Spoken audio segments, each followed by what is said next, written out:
எந்த விதமான பிரதிபலனும் எதிர்பார்ப்பாம எந்த விதமான விஷயத்து மேலேயும் ஒரு ஆசையோ இதுவோ இல்லாம, பட் நான் ஒரு நேரம் கொடுக்குறேன். என்னோட நேரமோ என்னோட நாலேஜோ எதுவா இருந்தாலும் ஏதோ ஒரு வாழ்க்கையில ஒரு அர்த்தத்தை கூட்ட போகுது அப்படின்ற இது அண்டர்ஸ்டாண்டிங்ல மட்டுமே இங்க ஒரு நூற்றுக்கணக்கான வாலண்டியர்ஸ் டிராவல் பண்ணிட்டே இருந்திருக்காங்க. இவ்வளோ வருஷத்துல பாத்தீங்கன்னா ஒரு ஆயிரக்கணக்கான வாலண்டியர்ஸ் இதுக்குள்ள இருந்திருப்பாங்க. அவங்க தான் அகரம் தான் அவங்க.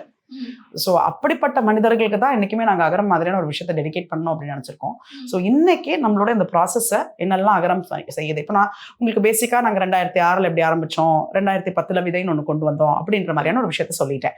பட் அதுக்கப்புறமா அது எப்படி ஒரு ஸ்டேஜும் எவால்வ் ஆச்சு, என்னெல்லாம் அதுக்குள்ளே நடந்துகிட்டு இருக்கு, எத்தனை பேர் அதில் இன்வால்வ் ஆகுறாங்க, எப்படிப்பட்ட வேலைகள் செய்கிறோம் அப்படின்றது எல்லாமே முதல்ல செலெக்ஷன் பற்றி, எப்படி அகரம்ல ஒரு மாணவரோ மாணவியோ தேர்ந்தெடுக்கப்படுறாங்க அப்படின்றத பற்றி ஒரு செட் ஆஃப் வாலண்டியர்ஸ் நம்மளுக்கு சொல்ல போகிறாங்க.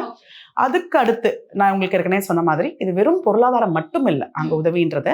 ஸோ அங்கே அடிப்படையாக நம்ம பண்ணுறதுன்றது அந்த பிள்ளைங்களோட முழுமையான ட்ராவல் தான். ஒரு குழந்தையோடையும் நம்ம எப்படி ட்ராவல் பண்ணுறோம்,